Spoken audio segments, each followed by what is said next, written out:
ರಾಷ್ಟ್ರಗಳಿರ್ಬೋದು, ಇವೆಲ್ಲ ದುಬೈ ಇರ್ಬೋದು, ಇದನ್ನೆಲ್ಲ ವಾರ್ನಿಂಗ್ ಕೊಟ್ಟದ. ಹೀಗಾಗಿ ಅವ್ರಿಗೂ ಪಾಪ ಏನು ಮಾಡೋಕ್ಕೆ ತಿಳಿತಾ ಇಲ್ಲ. ಹೀಗಾಗಿ ತಮ್ಮ ಶಕ್ತಿ ಅಮೇರಿಕದ ಏನು ಅನ್ನೋದು ತೋರಿಸಿಕೊಂಡಿದ್ದಕ್ಕಾಗಿ ಇವತ್ತು ಹೊಸ ಶಕ್ತಿ ಹುಟ್ಟುವಂಥ ಸಂಕ್ರಮಣ ಕಾಲ ಇದು. ಹೊರ್ಮುಜ್ದಲ್ಲಿಯೂ ಸಹಿತ ಇರಾನ್ ತಾನು ಹಿಡಿತದ ಸಾಧ್ಯದ, ಅದು ಅಲ್ಲೇನು ವ್ಯವಹಾರ ಇದ್ದರು ಯುಹಾನ್ ಮೂಲಕ, ಚೈನಾದ ಯುಹಾನ್ ಮೂಲಕ ನಡಿಬೇಕು ಅನ್ನೋಂಥ ಕಟ್ಟಪ್ಪನೆ ಹಾಕಿಬಿಡೋದು, ಟ್ಯಾಕ್ಸ್ ಮೋಸ ಮಾಡುವಂಥದ್ದು. ಹೀಗಾಗಿ ನಿಧಾನಕ್ಕೆ ಡಾಲರ್ದ ಜಾಗವನ್ನು ಯುಹಾನ್ ಆಕ್ರಮಿಸ್ಕೊಳ್ತಾ ಇದ್ದಾವೆ. ನಿರಂತರವಾಗಿದ್ದ ಭಯದಿಂದನ ಟ್ರಂಪ್ ಅವರು ಇಡೀ ವಿಶ್ವ ತನಕ ಹೇಳ್ತು ಹೋಗ್ಬೇಕಂತ ಮಾಡಿದರು. ಆದರೆ ಅವ್ರು ಅಂದ್ಕೊಂಡು ನಂಗೆ ಆಗಲಿಲ್ಲ ಅನ್ನುವಂಥದ್ದು. ಯಾವ ನ್ಯಾಟೋವನ್ನು ತಾವು ದೂರ ಸರಿಸಿದ್ರು ಆ ನ್ಯಾಟೋ ಸಹಾಯ ಕೇಳಿದ ಸಹಿತ ಅವರು ಸಮೀಪ ಬರಲಿಲ್ಲ. ಇವತ್ತು ಎಲ್ಲ ಯುರೋಪಿಯನ್ ಯೂನಿಯನ್ ರಾಷ್ಟ್ರಗಳಿಗೂ ಸಹಿತ ನಿಷೇಧ. ಅಮೇರಿಕೆಯಿಂದ ನಮಗೇನಾಗಲಿಕ್ಕೆ ಸಾಧ್ಯ ಇಲ್ಲ.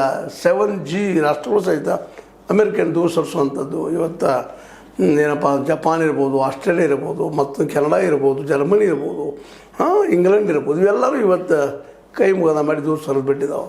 ಹೀಗಾಗಿ ಹೊಸ ಒಂದು ವ್ಯವಸ್ಥೆ, ಆರ್ಥಿಕ ವ್ಯವಸ್ಥೆ ನಿರ್ಮಾಣ ಆಗ್ಲಿಕ್ಕತ್ತದ ರೀ. ಆರ್ಥಿಕ ವ್ಯವಸ್ಥೆ ಅಂದಾಗ ಭಾರತ ಸಹಿತ ಇವತ್ತು ಭಾಳ ಎಚ್ಚರಿಕೆಯಿಂದ ಇದ್ದಿರಬೇಕಾಗಿದೆ.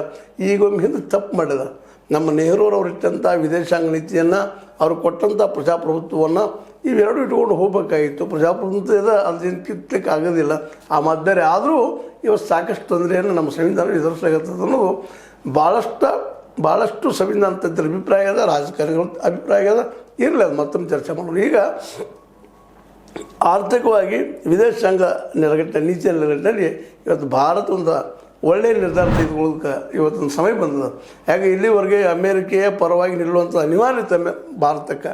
ಕಾರಣ ಅಂದ್ರೆ ಇಲ್ಲಿ ಎಲ್ಲ ಕಾರ್ಪೊರೇಟ್ಗಳು, ಯಾಕೆ ಇಡೀ ದೇಶದ ಅರ್ಥವ್ಯವಸ್ಥೆಯನ್ನು ಯಾರು ಕೈ ಕೊಟ್ಟಿದ್ದಾರೆ? ಮೋದಿಯವರು ಬಂದ ತಕ್ಷಣ ಈ ಕಳೆದ 12 ವರ್ಷಗಳಿಂದ ಎಲ್ಲನೂ ಇವತ್ತು ಕಾರ್ಪೊರೇಟ್ ಕೈ ಕೊಟ್ಟಿದ್ದಕ್ಕಾಗಿ, ಕಾರ್ಪೊರೇಟ್ ಅಮೇರಿಕ ಮೇಲೆ ಡಿಫೆಂಡ್ ಇರೋದ್ರಿಂದಾಗಿ ಅಮೇರಿಕಕ್ಕೆ ಶರಣ ಅನ್ನುವಂಥ ಪ್ರಸಂಗ ನಮ್ಮ ಮೋದಿಯವ್ರಿಗೆ ಬಂದಿತ್ತು ಅನ್ನೋದ್ರಲ್ಲಿ ಎರಡು ಮಾತಿಲ್ಲ.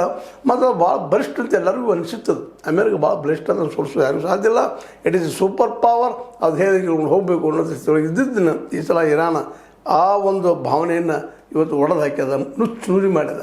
ನಾವು ಗೆಲ್ಲಕ್ಕೆ ಸಾಧ್ಯ, ಅದೇನು ಗೆಲ್ಲಲಾರದ ದೇಶನಲ್ಲ ಅನ್ನುವಂಥ ಒಂದು ಮೆಸೇಜನ್ನು ಇವತ್ತು ಜಗತ್ತಿಗೆ ಕೊಟ್ಟದ. ಅಷ್ಟಲ್ಲ, ಬರ್ರಿ ನ್ಯೂಸ್ ಮಾಡೋದು ಕರಿತಾ ಇದೆ. ಇವ್ರು ಹೋಗ್ತಾ ಇಲ್ಲ ಅಲ್ಲ, 10 ದಿವಸದ್ದು 20 ದಿವಸ ಮತ್ತೇನೋ ಸೀಸ್ ಫೈರ್ ಮಾಡ್ಕೊಳ್ತಾ ಇದ್ದಾರೆ ತಮಗೆ ತಾವ. ಈ ಪ್ರಸಂಗ ಇರೋದರಿಂದ ಇವತ್ತು ಅರಬ್ ದೇಶಗಳ ಒಕ್ಕೂಟ ಸಹಿತ ಇವತ್ತು ಇವ್ರ ಸಹವಾಸ ಸಾಕಪ್ಪ, ನಾವು ಸ್ವಂತ ಏನು ನಮ್ಮ ಸೈನ್ಯ ಇಟ್ಕೊಂಡು ನಮ್ಮ ಸೈನ್ಯ ನಾವು ಬೆಳೆಸ್ಕೊಳ್ಳೋಣ ಅಂತ ಹಂತಕ್ಕೆ ಬರ್ತಾ ಇದ್ದಾರೆ. ಅದನ್ನು ಈ ಸಲ